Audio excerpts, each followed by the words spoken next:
Olá, tudo bem, meninos? Aqui é a professora Elisângela Gênove e hoje a gente vem com mais uma aula de língua portuguesa e o tema da nossa aula de hoje é sentimentos. Oi, peraí, como assim, professora? Sentimento? Sim, o sentimento por detrás das palavras. Quando eu estou conversando com vocês, vocês conseguem perceber o sentimento que tem por detrás da minha entonação de voz. Se eu estou fazendo uma pergunta, se eu estou triste, essa forma, então esse sentimento, então no texto fica difícil. Então como eu consigo perceber o sentimento no texto? Tcharam! Através da pontuação. Então vamos lá, ampliando a linguagem e o tema da nossa aula é pontuação. Bom, de forma bem simples, como eu falei para vocês, a pontuação ela tem uma função de dar sentido, trazer sentimento para o texto. E aí, ao longo, né, do texto, ele tem a função de organizar, de guiar, de dar sentido, de expressar algo. E quando eu estou falando, vocês conseguem perceber esse sentimento através da minha expressão. Agora, uma expressão corporal, uma expressão facial. Agora, no texto, eu não consigo fazer isso. Então, de que forma que eu vou fazer? Usando a pontuação. Mas agora que vem o detalhe. Eu tenho que saber usar a pontuação correta. Porque uma vírgula, eu mato alguém. Eu deixo alguém no prejuízo. Então, é de suma importância saber usar as pontuações corretas. E a aula de hoje é para isso. Então, vamos lá? Bom, qual a diferença de sentido? A mulher nervosa saiu da reunião. A mulher nervosa saiu da reunião. Qual que é a diferença nessas duas frases? Elas têm as mesmas palavras, mas tem um diferencial, uma vírgula. E uma vírgula muda todo o sentido. E é isso que eu vou trazer para vocês. No primeiro, na primeira frase, a mulher ela saiu da reunião. Ela estava nervosa naquele momento. Então, ele é um predicativo do sujeito. Então, a questão de estar nervosa naquele momento é uma característica transitória. Ela não é uma pessoa nervosa. Ela ficou nervosa por alguma determinada situação. Então, ela é uma característica transitória. Agora, a mulher que é nervosa, ela saiu da reunião. Ele é um adjunto adnominal. Então, há várias mulheres lá, porém, apenas uma deixou a reunião. Aqui estava nervosa, que é nervosa permanentemente. Então, é uma pessoa que não é muito agradável. Então, a vírgula fez a diferença aí. Se eu não coloco a vírgula, eu dou a característica que ela é uma pessoa irritada, irritadiça. Agora, se eu coloco a vírgula, quer dizer que é momentâneo, um estado momentâneo.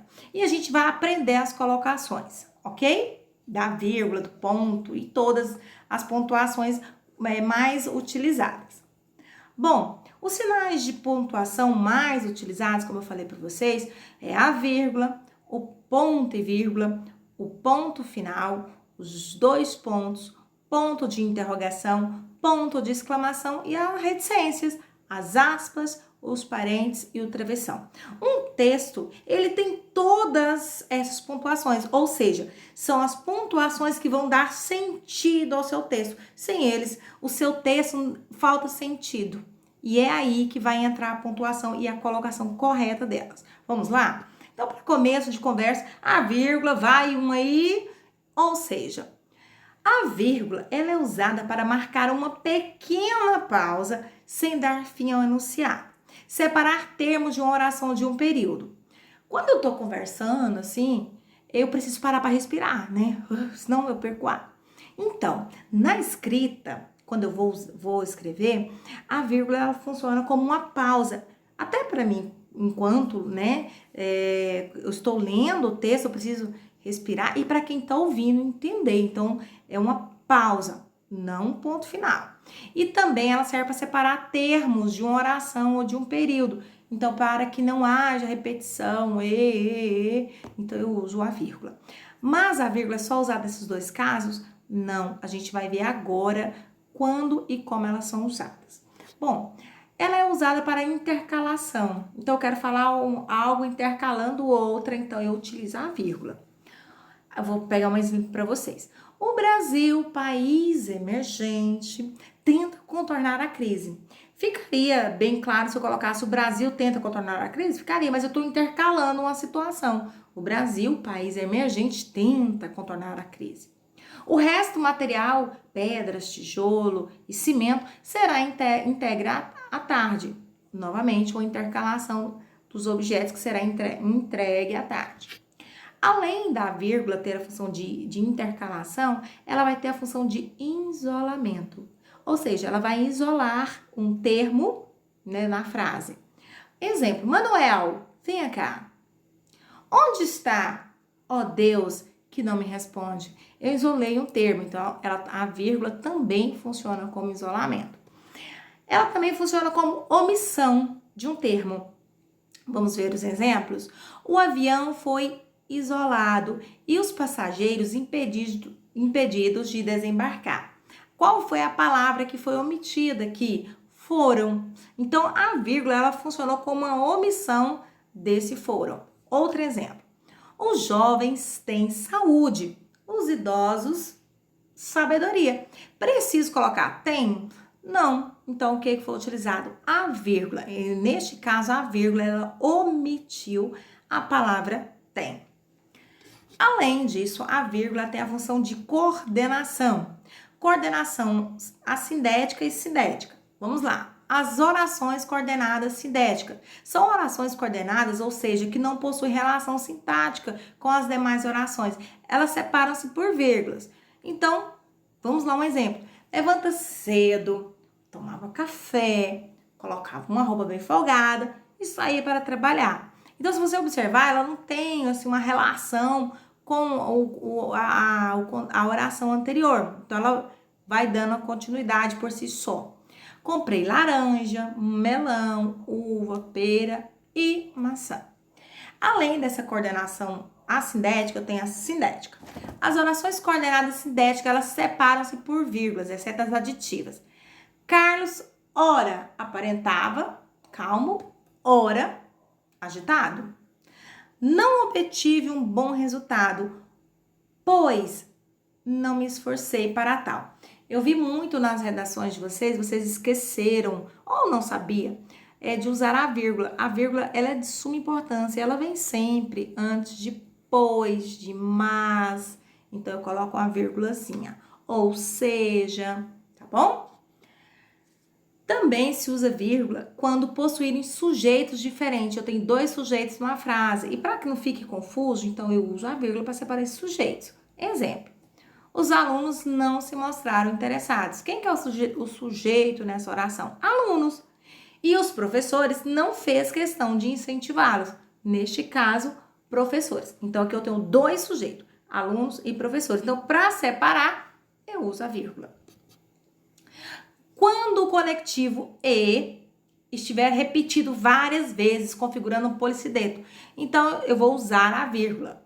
Os garotos estudaram e demonstraram seus conhecimentos e consagraram vencedores nas Olimpíadas de Matemática. Então, eu uso a vírgula, ok?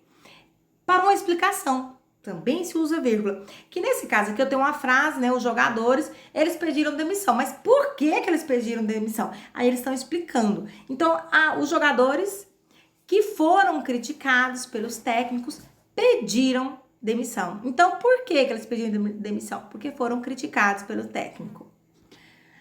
Também usa a vírgula de deslocamento. Vamos ver um exemplo? No dia seguinte, ele saiu bem cedo para trabalhar. Então, deslocou-se de um lugar para outro. Na semana passada, fomos todos ao cinema. Também de deslocamento. Não se usa vírgula para separar sujeito do verbo. Exemplo, os cachorros de raça. Então, o que é o sujeito? Os cachorros de raça. O verbo fugiram. Eu uso vírgula para separar? Não se usa. Também não se usa vírgula para separar os verbos dos objetos. A professora ensina música aos alunos.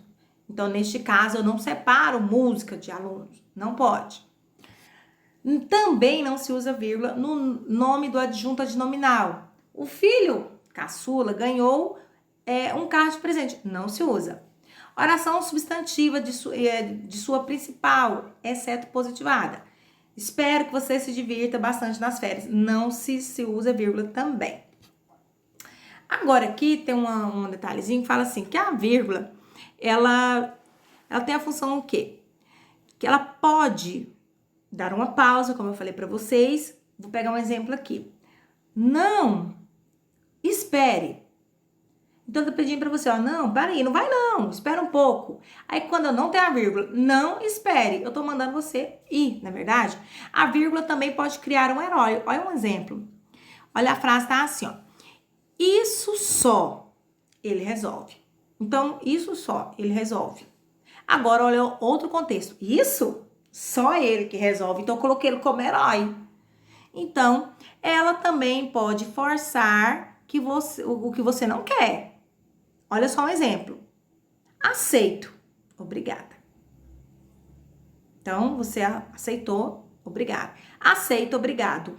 Ou seja, que você está agradecendo pelo obrigado. Também pode acusar a pessoa errada. Olha só. E também a vírgula pode mudar a sua opinião. Não quero ler. Não quero ler. Então, eu trouxe para vocês aqui uma chargezinha bem legal e aonde tem traz uma discussão bem interessante que foi da Copa. Então, tá aqui, ó, uma aula de português, aí tem uma caricatura da então ex-presidente e ela vem falando assim, uma vírgula. Aí a seguinte frase, hashtag não vai ter Copa. Como assim não vai ter Copa? Aí ela vai e fala assim, quer ver mudar todo o sentido? Hashtag não vai ter Copa.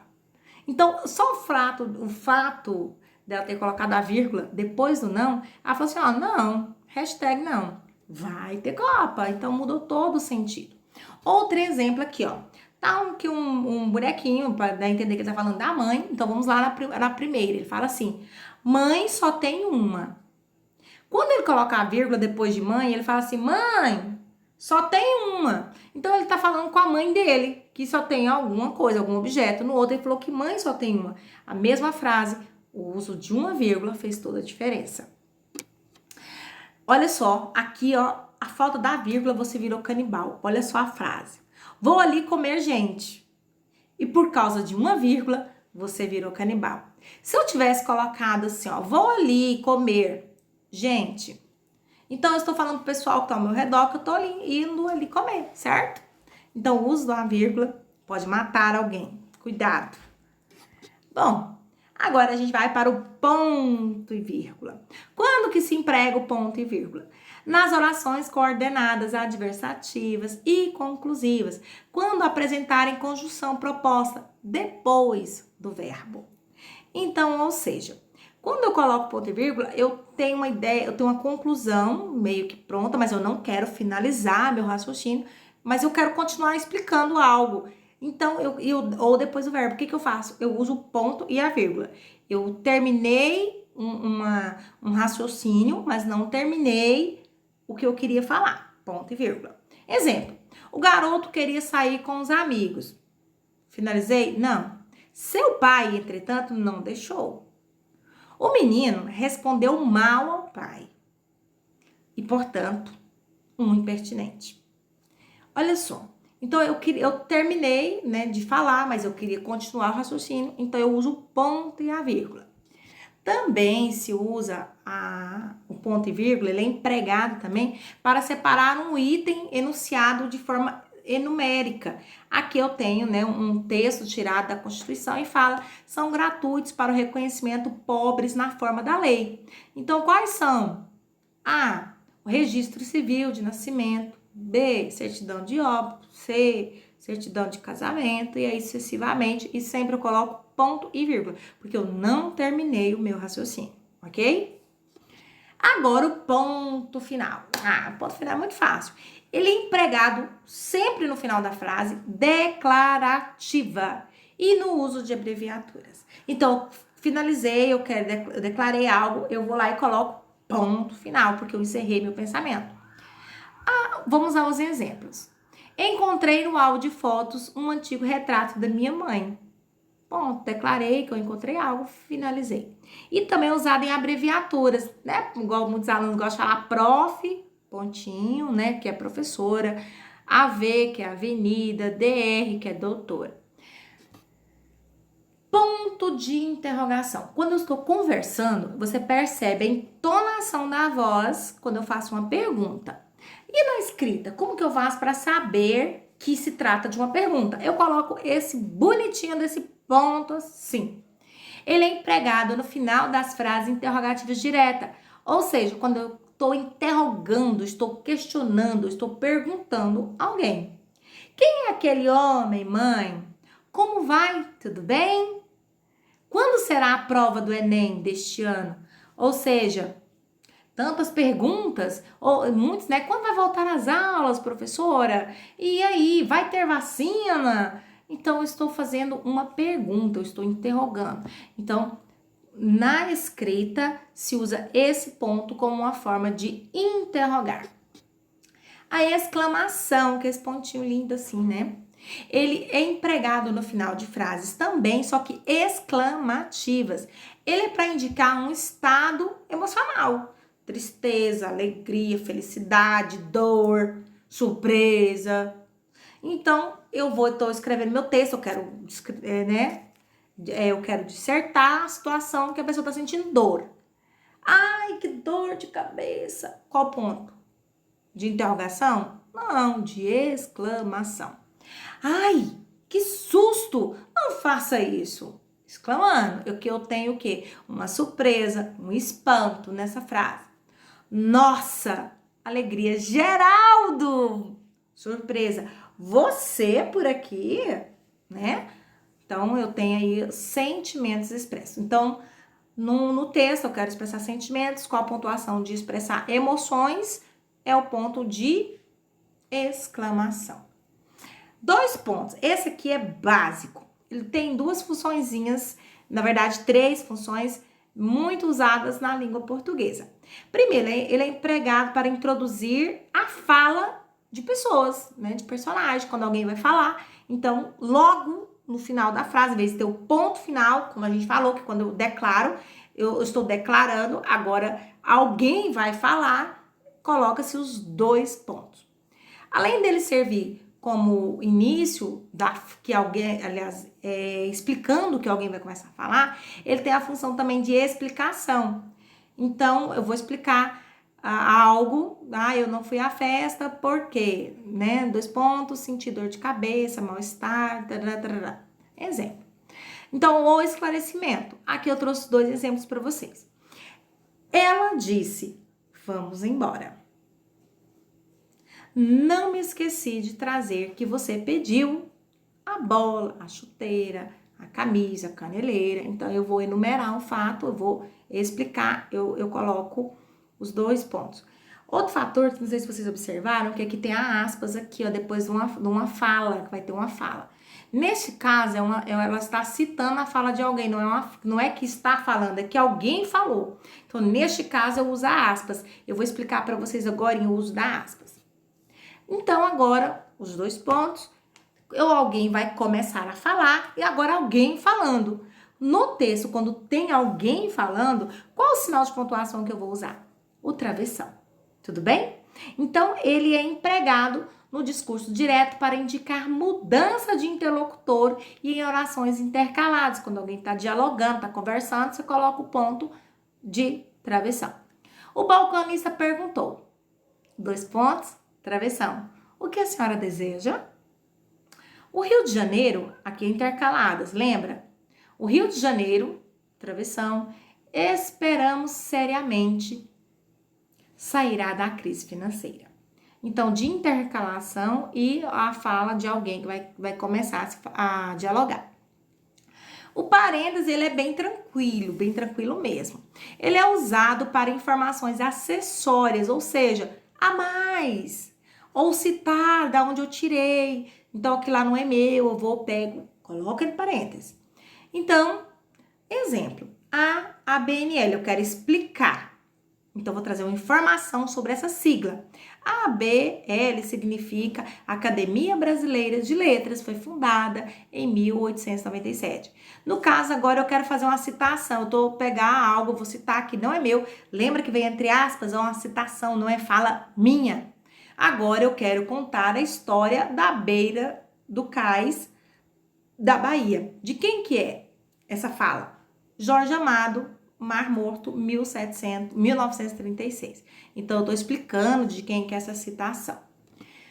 A reticência, ela, muita gente tem dificuldade de usar, mas ela é tão simples de ser utilizada, mas eu vou explicar para vocês, que são os 3 pontinhos, né?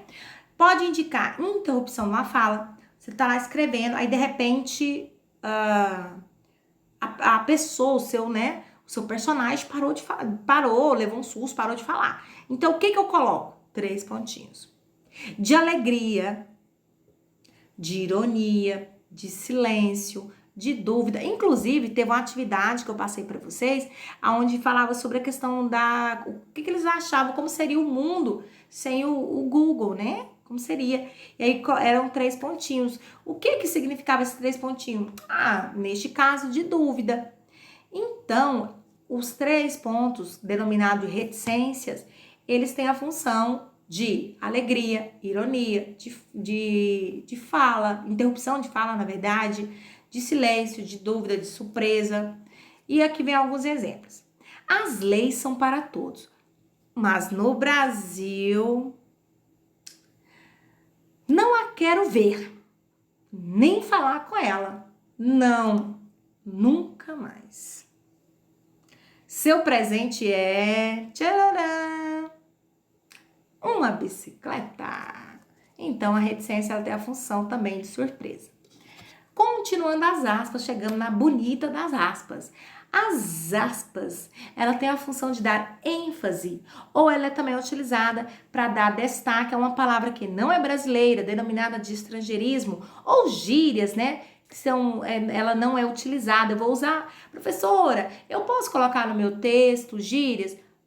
Poder depende do texto, né? Mas eu tô fazendo uma dissertação, eu quero usar uma gíria, mas eu preciso colocar ela entre aspas. Ironia ou especificar um termo. Vamos lá, alguns exemplos. Como afirmou Descartes, penso, logo existo. Essa aqui é uma fala de alguém. Então, neste caso, ele tá usando entre aspas porque não foi ele que falou. Então, a fala é de quem? De Descartes. Os alunos receberam o feedback das tarefas. De quem que eles receberam o feedback? Então, o feedback aqui está destacando que eles receberam a resposta. Que belo trabalho! Você conseguiu estragar tudo que já tinha feito. Quando eu tô falando que belo, que tá entre aspas, não quer dizer que foi bom, que é bonito. Não, aqui é ruim. Então, eu quis dar um sentido contrário. Então, é de ironia. Igual, por exemplo, eu falo assim, gente, mas aquele menino é bonito. Esse bonito, entre aspas, né, aqui eu falando, você consegue identificar que ele não é nada bonito. Mas na escrita, como que eu consigo identificar? Através das aspas. Então, neste contexto, aqui, se eu fosse colocar, aquele rapaz é bonito igual cachorro, vamos dizer assim, igual cachorro pelado. Não é bonito, né, gente? O filho levou um não redondo do pai. Tá destacando o que ele ganhou do papai? Não. Então, neste caso, a aspa tem a função de dar ênfase. Bom, hashtag dever em casa. Aprendi a pontuação. Agora eu vou aplicar o conteúdo. Vou aplicar onde, professora? Na atividade da página 145 a 148 do livro de produção textual. Peraí, professora, você falou que era de língua portuguesa. Sim, é gramática, mas é a atividade de como é que fala? Fixação. Opa! A atividade de fixação, ela se encontra no livro de produção textual. Vamos lembrar a função de cada pontuação. Caso você tenha dúvida, veja a videoaula novamente. Ô, professora, eu tô com dúvidazinha ainda. Vai lá no livro, na página 145. Lá tem uma pequena explicação, não é muita coisa. Aqui na videoaula tá mais explicado, mais organizado. Mas professora, eu não entendi. Então, já sei, eu não entendi. Então, vou levar a minha dúvida para a live. Mas não deixa de fazer atividade, tudo bem? Ó, beijo para vocês. Até a próxima aula. Fiquem com Deus.